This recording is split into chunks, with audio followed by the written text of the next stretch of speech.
मंगल हो, शुभ मंगल हो, शुभ मंगल मंगल मंगल हो, शुभ मंगल हो, शुभ मंगल हो, शुभ मंगल मंगल मंगल हो, नभ मंगल हो, जल मंगल हो, नभ मंगल हो, जल मंगल हो, धरती का कण कण मंगल हो, धरती का कण कण मंगल हो, शुभ मंगल हो, शुभ मंगल हो, शुभ मंगल मंगल मंगल हो, शुभ मंगल हो, शुभ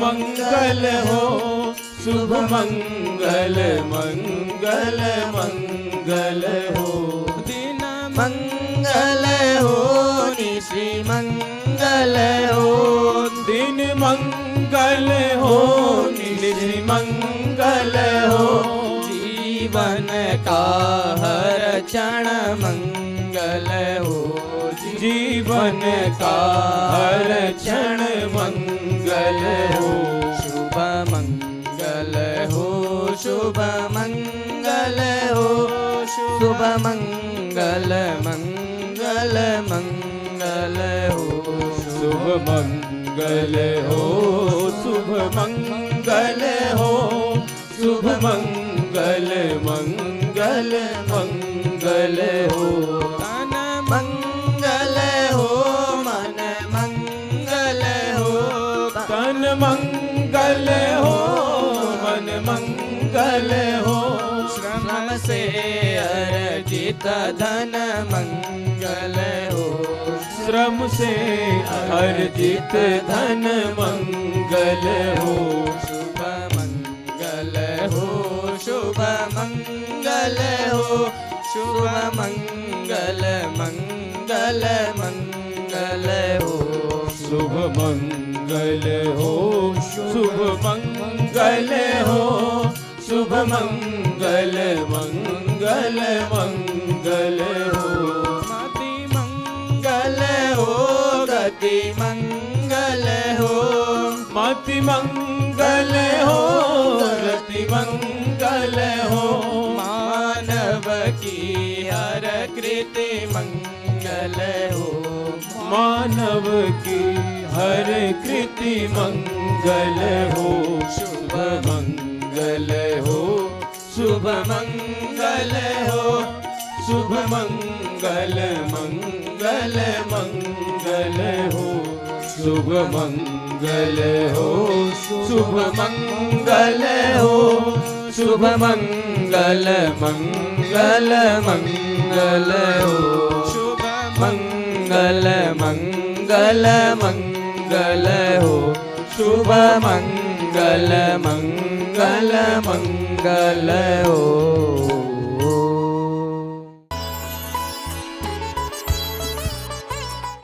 ओम। आज से लगभग 550 वर्ष पूर्व आचार्य भगवान श्री चंद्रदेव जी का प्राकट्य पंजाब राज्य के तलवंडी नामक ग्राम में गुरु नानक देव जी की धर्मपत्नी सुलक्षणा देवी जी के यहाँ उनका प्राकट्य हुआ। उनके विषय में ये एक मान्यता है,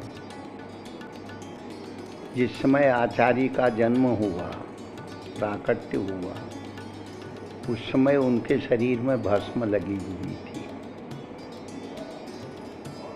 उनके दाहिने कान में ये कुंडल था,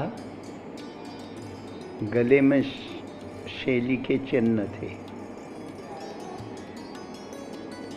उस समय की मान्यता के अनुसार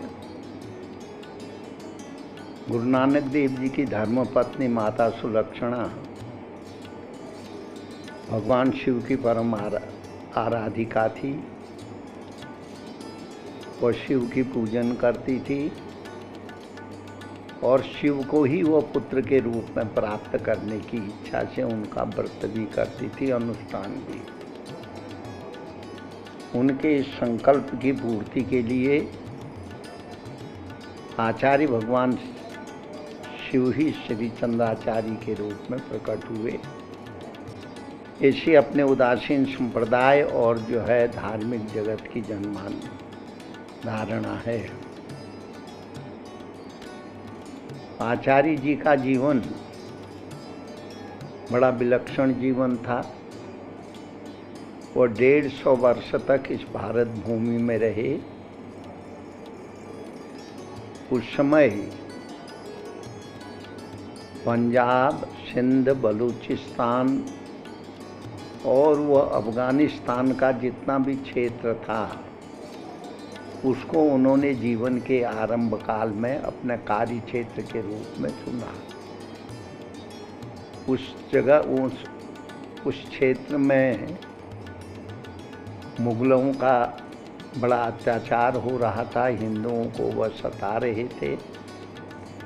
तो हिंदू समाज की सुरक्षा के लिए, सनातन धर्म की स्थापना के लिए और लोगों को सत्मार्ग की ओर प्रेरित करने के लिए आचार्य भगवान श्री चंद्रदेव जी ने सिंध, बलूचिस्तान, अफगानिस्तान और पंजाब के क्षेत्र को चुना। 150 वर्ष तक वह अहर्निशि उस क्षेत्र में सनातन संस्कृति का प्रचार प्रसार करते रहे। पर विलक्षणता ये थी उनके जीवन में, सिर्फ वह 16 साल के वर्ष की तरह ही प्रतीत हुए। आचार्य जी के विषय में बताया गया है कि जब उनका प्राकट्य हुआ भादो शुक्ल पक्ष की नवमी को, तो संपूर्ण हिंदू समाज में और उनसे संबंधित जो भी संप्रदाय हैं उनके बीच में इसको हम प्राकट्य दिवस के रूप में मनाते हैं। किंतु आचार्य जी का प्राकट्य दिवस तो मनाते हैं किंतु निर्माण तिथि नहीं मनाते हैं। उनके विषय में यह मान्यता है 149 साल पूरा करने के बाद आचार्य जी पैदल हिमाचल प्रदेश के अन्य भागों में पैदल ही भ्रमण करते हुए चंबा शहर के नज़दीक जो रावी नदी प्रवाहमान है जहाँ, उसके तट पर पहुँचे।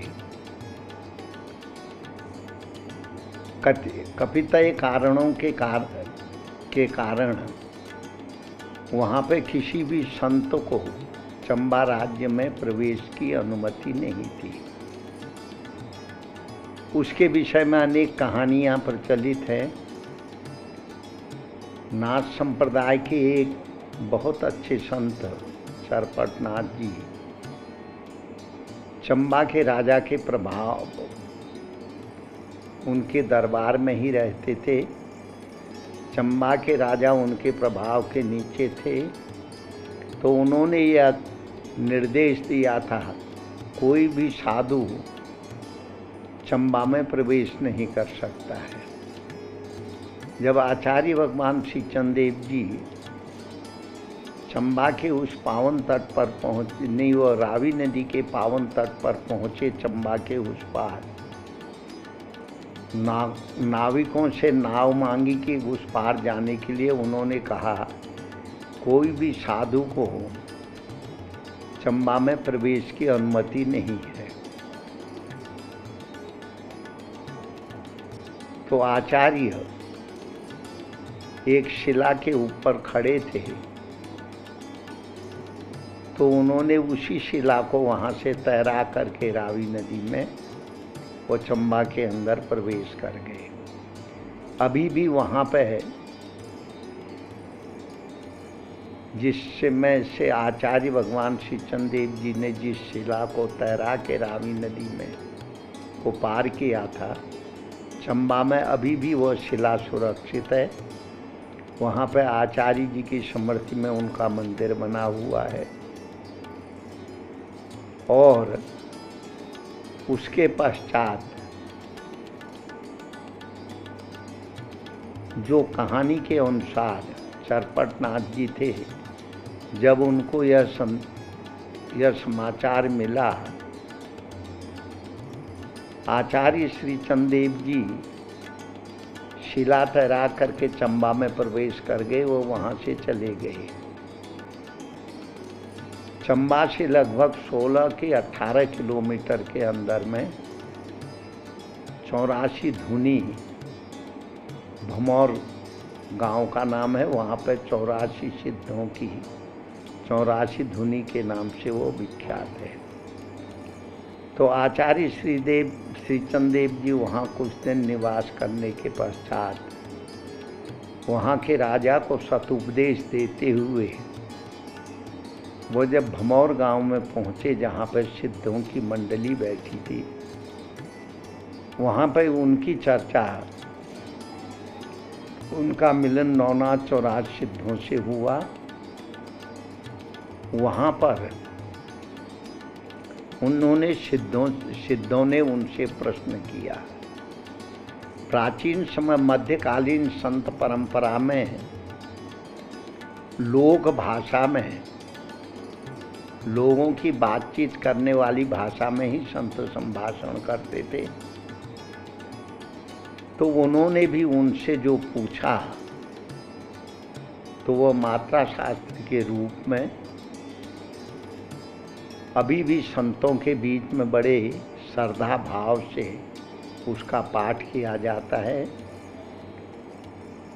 कैसे संत को रहना चाहिए, कैसी संत की वृत्ति होनी चाहिए, संतों का चिंतन कैसा होना चाहिए, संत कैसा वेशभूषण धारण करते हैं और उनका जो है परमात्मा के साथ कैसा क्या संबंध है, इन विषयों में चर्चा हुई, जिसकी चर्चा हम आने वाले कल से करेंगे।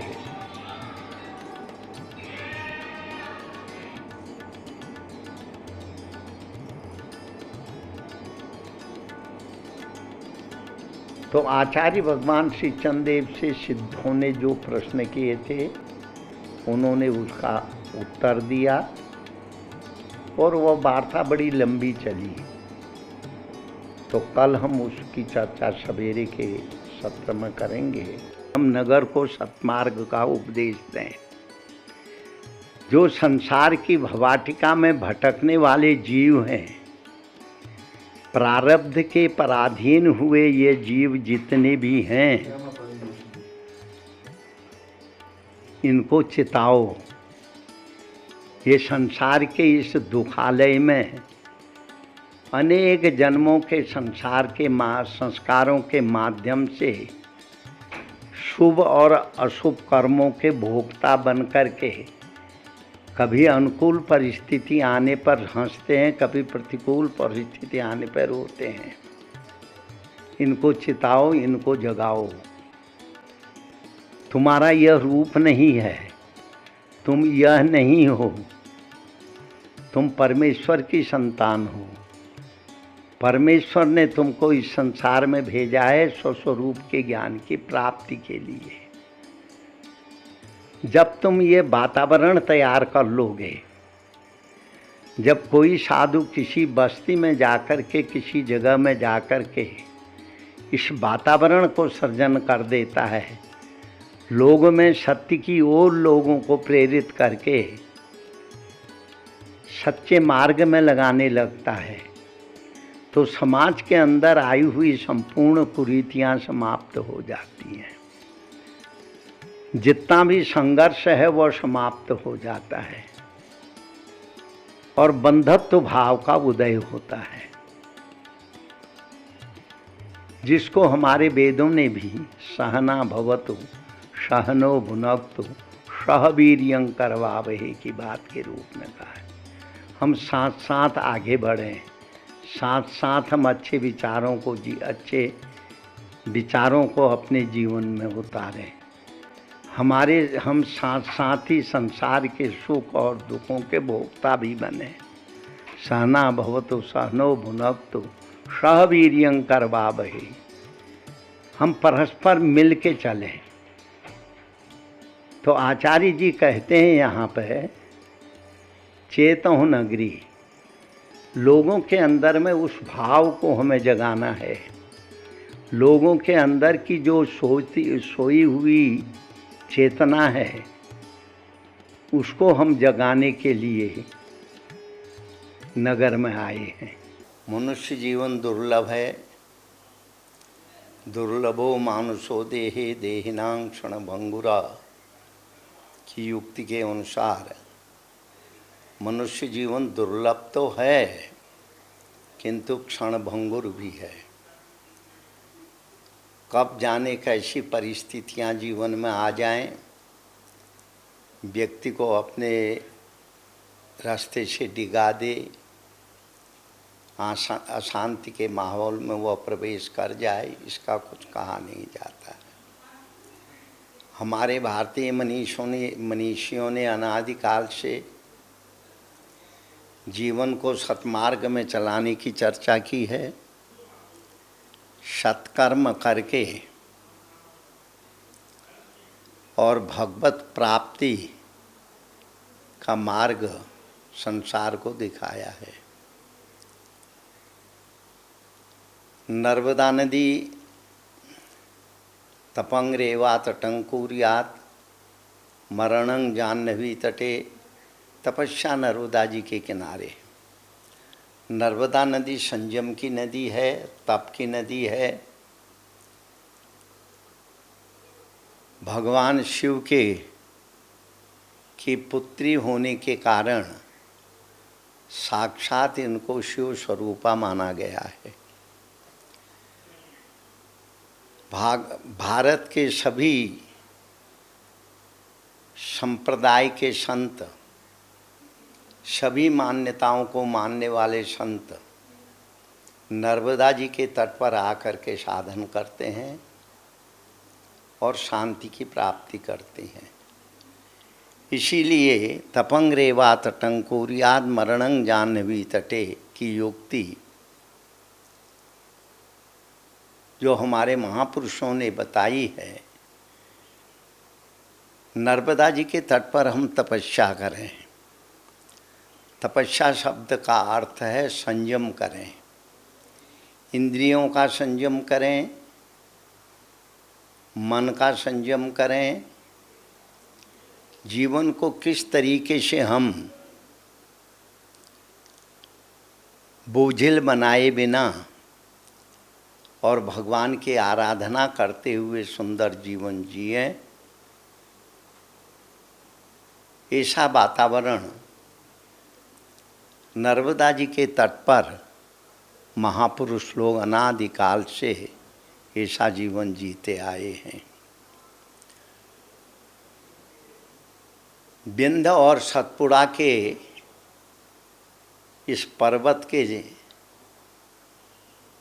मध्य से होकर के नर्मदा जी जो है पश्चिम दिशा की ओर प्रवाहमान है। जिस स्थान पर बैठ कर के हम अभी चर्चा कर रहे हैं, भेड़ा घाट, यहाँ नर्मदा जी का एक विशाल जलप्रपात है। इसके पश्चात दोनों तरफ मार्बल के पर्वतों के बीच से, घाटी से बिल्कुल संकीर्ण 10 या 15 फुट के विस्तार के अनुसार एक रास्ते से ही नर्मदा जी नीचे की ओर प्रवाहमान है। दृश्य बड़ा सुंदर है। नाव के द्वारा ही हम उसके बीच से जा कर के नर्मदा जी की भव्यता नर्मदा जी का उस घाटी में जो सौंदर्य वह हमको देखने को मिलता है। महापुरुष लोग इसके तट पर यहाँ निवास करके साधना करते हैं और उनके ऊपर नर्मदा जी की कृपा प्राप्त हो, नर्मदा जी की कृपा होती है। इसलिए यह क्षेत्र संतों का क्षेत्र कहलाता है। अनेक यहाँ पे आश्रम हैं, साधक लोग यहाँ निवास करते हैं और जो है साधना के माध्यम से, संयम के माध्यम से उनके ऊपर नर्मदा जी की कृपा होती है, वह अपने लक्ष्य की प्राप्ति कर लेते हैं और इस मनुष्य जीवन को सफल बनाते हैं नर्मदा जी के पावन तट पर निवास करके। जब हमने बच्चेपन में नर्मदा जी की परिक्रमा की थी, परिक्रमा जबलपुर के उत्तर दक्षिण तट से शुरू किए थे। पहला पड़ाव हमारा ये भेड़ा घाट के ऊपर, जहाँ से नर्मदा नदी का जलप्रपात होता है, उससे नीचे जहाँ पे पुनर्नर्मदा उस दोनों घाटियों के बीच से पुनर्खुले वातावरण में आती हैं, वहीं पर हम लोगों ने वहाँ पे यानी हम लोग पहुँचे थे। पहले दिन सुनसान जगह थी, अभी तो ये छोटा मोटा एक कस्बा के रूप में विकसित हो रहा है। उस समय वहाँ पे नर्मदा जी की परिक्रमा करने वाले साधु संत या उसके तट पर निवास करने वाले लोग कम संख्या में वहाँ पे निवास करते थे और रात्रि के समय में भी यदा कदा जो नर्मदा जी के तट पर परिक्रमा करने वाले संत थे, वह नर्मदे हर बोलते भी जाते थे। बड़ा सुरम्य वातावरण था। बरबस मन जो है वह नर्मदा जी की उस घाटी, उस वातावरण को अपनी ओर आकर्षित, आज भी अगर हम उसका चिंतन करते हैं तो वह जो है अभी भी अपनी ओर आकर्षित करता है। नर्मदा सौंदर्य की भी नदी है। दोनों तट विंध्याचल, उत्तर तट विंध्याचल पर्वत मालिका के मध्य में और दक्षिण तट सतपुड़ा पर्वत की मालिका के मध्य में। वैसे अमरकंटक तक ये दोनों पर्वत विंध्याचल ही कहलाते थे। जब अमरकंटक में नर्मदा जी का उद्गम स्थल उद्गम हुआ, तब से दक्षिण दिशा की ओर, नर्मदा जी से दक्षिण दिशा की ओर जो पर्वत मालिका थी उसको सतपुड़ा कहने लगे और जो उत्तर तट की ओर मालिका थी वह विंध्य पर्वत के नाम से जानी जाती है। बहुत सुरम्य वातावरण, साधकों को शांति देने वाला वातावरण, हर तरह से आनंद और प्रसन्नता साधकों के मन में हमेशा होती रहती है। साधक बड़े प्रेम से नर्मदा जी के तट पर निवास करते हुए पैदल ही पैदल नर्मदा जी की परिक्रमा करते हैं। देहात बहुत अधिक हैं, देहातों के बीच से गुजरते हैं। देहात वाले जो गांव में रहने वाले लोग हैं और संतों की बड़ी सेवा करते हैं। हमारे यहाँ पर नर्मदा जी के किनारे एक कहावत है, नर्मदा भूखा उठाती है पर भूखा सुलाती नहीं है। ये साधुओं के बीच में कहावत है। नर्मदा किसी न किसी रूप में साधकों के पास पेट भरने की पूरी व्यवस्था कर देती है।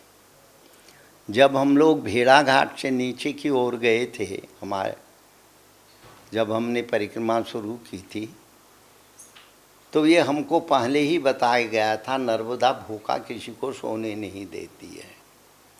तो इसी विश्वास को मन में रख करके हम लोग सवेरे ही उस दिन चल दिए, नर्मदा में स्नान किया और उस समय हम भस्म लगाते थे, शरीर में भस्म लगाया और एक ही कौपीन पहने थे।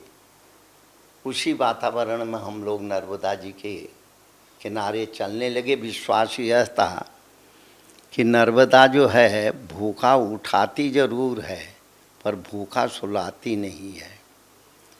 तो उस दिन बड़ी विलक्षण घटना हुई। हम लोग दिन भर चले, किसी ने नहीं पूछा। कारण कुछ तो गांव भी कम थे, पर्वत की घाटियाँ थी और गांव भी थे तो नदी के से थोड़ी दूर में थे। और हम लोगों ने ये नियम बना रखा था कि हम नर्मदा जी का तट नहीं छोड़ेंगे। और ये भी नियम बनाया था, जब नर्मदा किसी को भूखा सुलाती नहीं है तो नर्मदा हमको रोटी ज़रूर देगी। इसलिए निर्द्वंद हो करके हम लोग नर्मदा जी के तट पर परिक्रमा कर रहे थे। पूरा दिन चला गया, कोई खाने को नहीं मिला। और शाम हुई तो हम लोग नर्मदा जी के किनारे ही बालू में धुनी लगा करके इधर उधर से लकड़ी इकट्ठी की, धुनी लगाई। उस समय हम लोग 4 संत इकट्ठे थे। 2 वैष्णव महात्मा थे, 2 हम थे। एक हमारे मित्र साधु जो है श्रेष्ठ मुनि, हम लोगों की उम्र बहुत छोटी थी, रेख भी नहीं आई थी। दोनों हम लोग जो हैं बभूति लगा करके नर्मदा जी के किनारे एक कौपीन पहन करके यात्रा कर रहे थे। और 2 वैष्णव महात्मा थे। एक का नाम राघव दास था, वो जनकपुर के थे। दूसरे का नाम मोहन दास था, वो महात्यागी संत थे दोनों। एक केले की कौपीन पहनते थे, अखंड भस्म में लगाते थे। तो चारों जने कुछ हम लोग साथी चले। ये नर्मदा जी की परिक्रमा की एक विशेषता है, अनेक संत मिलते हैं और 2-4 दिन साथ में रह करके वह आगे पीछे हो जाते हैं। तो उस समय हम चारों जने साथ में थे। धुनी लगाई, स्नान किए, नर्मदा जी में भस्म लगाए। तो आपस में चर्चा करने लगे। भाई लोग तो कहते थे नर्मदा भूखा उठाती है पर भूखा सुलाती नहीं, तो लगता है आज हम लोगों को भूखा ही सोना पड़ेगा। क्योंकि बस्ती भी कोई नहीं थी नज़दीक में, दूर दूर गांव थे। और हम लोग पैदल नर्मदा जी के तट पर ही चल रहे थे, जहाँ बहुत बड़ी कगार होती थी। तभी वो नर्मदा हमको दिखती रहे, वो कगार के किनारे किनारे हम लोग चलते थे। किसी गांव वालों को भी पता नहीं था कि कोई संत आए, नहीं तो नर्मदा के किनारे रहने वाले लोग जब उनको समाचार मिलता है कि हमारे नज़दीक के घाट में कोई संत आके ठहरे हैं, तो गांव वाले रोटी और सब्जी या जो उनके पास हो सात्विक आहार के रूप में वो संतों को भेंट कर देते थे। पर हम लोगों को शाम हो गई थी, उस दिन कोई नहीं आया। हमारे तीनों साथी श्रेष्ठ मुनि, मोहनदास जी और राघव दास जी, दिन भर की चल के जो आए थे, कुछ थकावट भी थी। कहने लगे चलो नर्मदा जी की इच्छा, अगर भूखा ही सुलाना है तो सुला दे, हम तो सोते हैं। तो हमारा उस समय एक नियम चल रहा था कि नर्मदा जी के किनारे जहाँ हम रात्रि निवास करते थे, क्योंकि रास्ते में तो मानसिक रूप से जप करते जाते थे, किंतु हमारा नियम था कुछ मालाएं हम जो है बैठ करके आसन पे धुनी के पास जपते थे।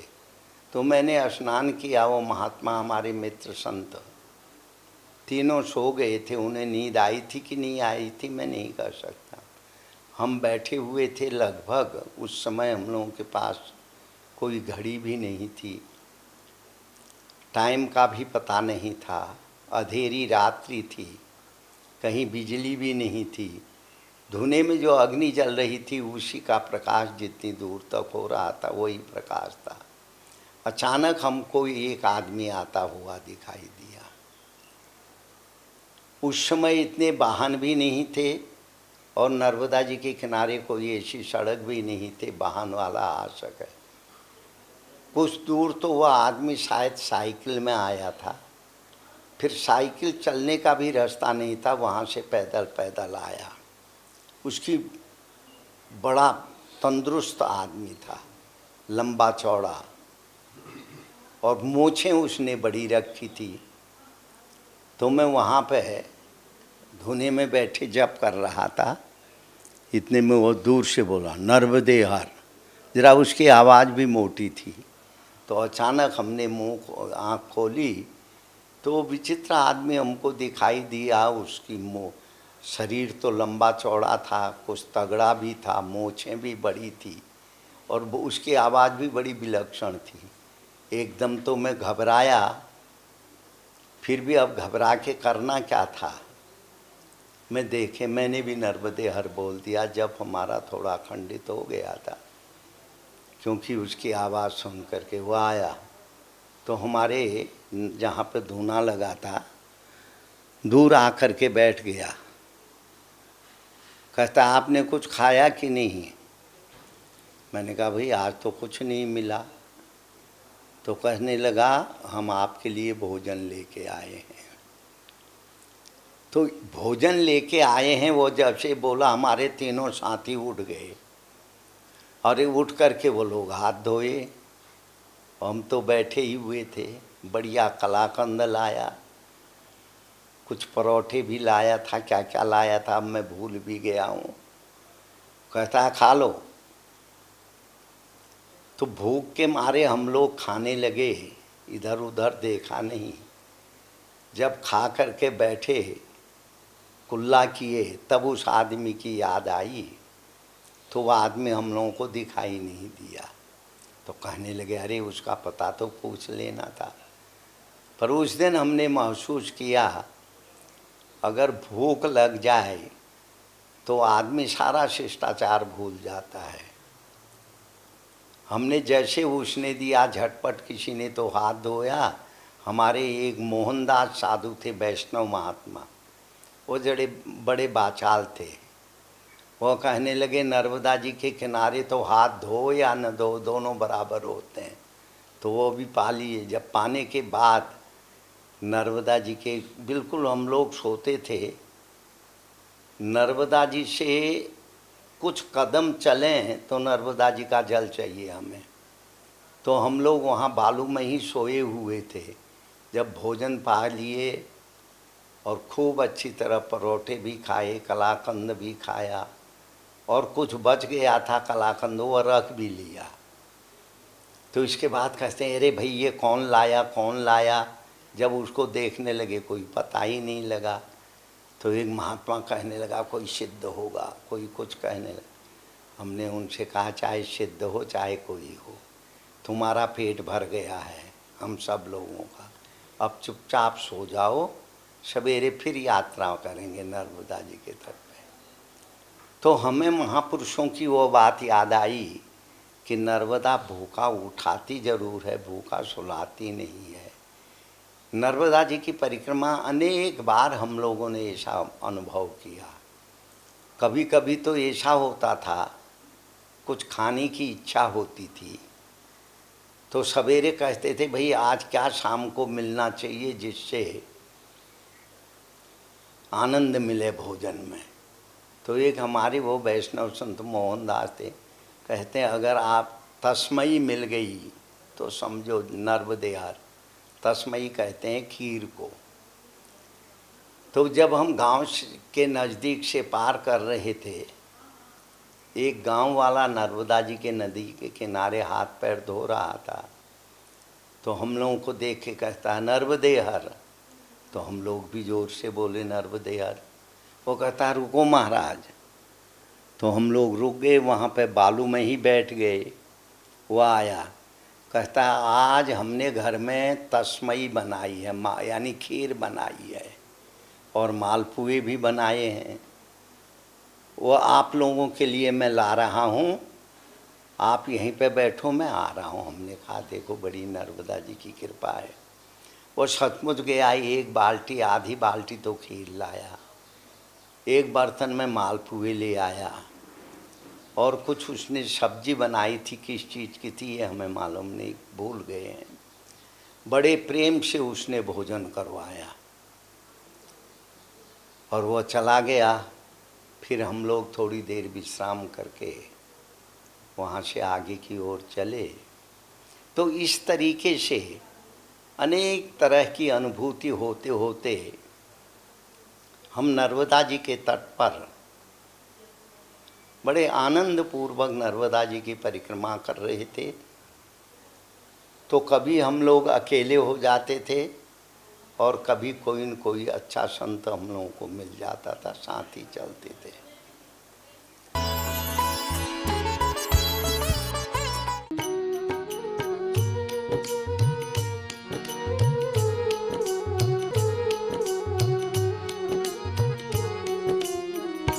शुभ मंगल हो, शुभ मंगल हो, शुभ मंगल मंगल मंगल हो, शुभ मंगल हो, शुभ मंगल हो, शुभ मंगल मंगल मंगल हो।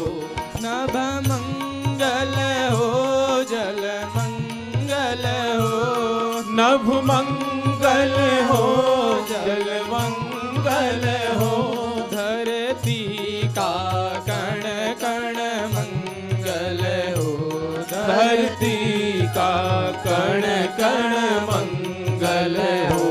शुभ मंगल हो, शुभ मंगल हो, शुभ मंगल मंगल मंगल हो, शुभ मंगल हो, शुभ मंगल हो, शुभ मंगल मंगल मंगल हो।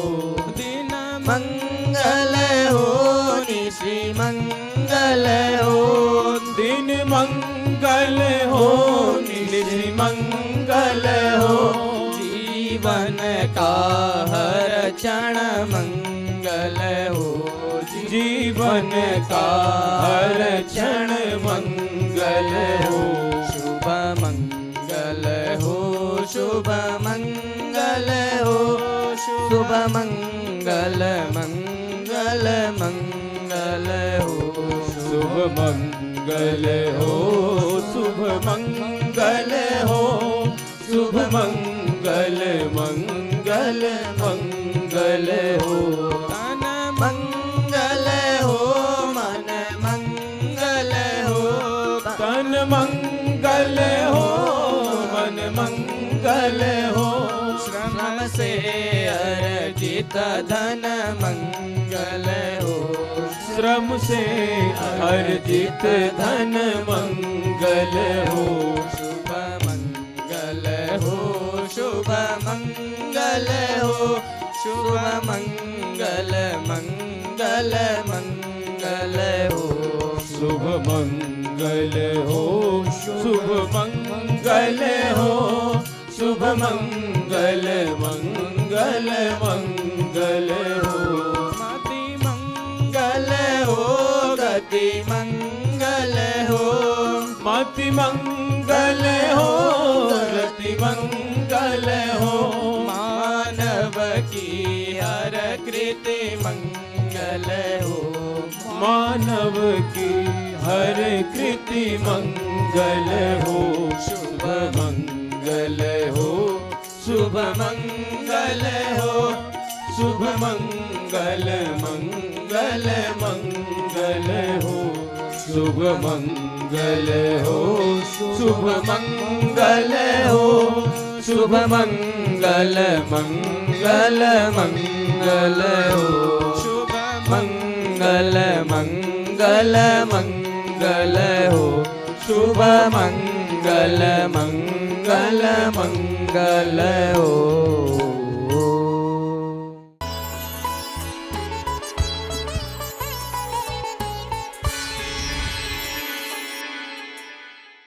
सुभा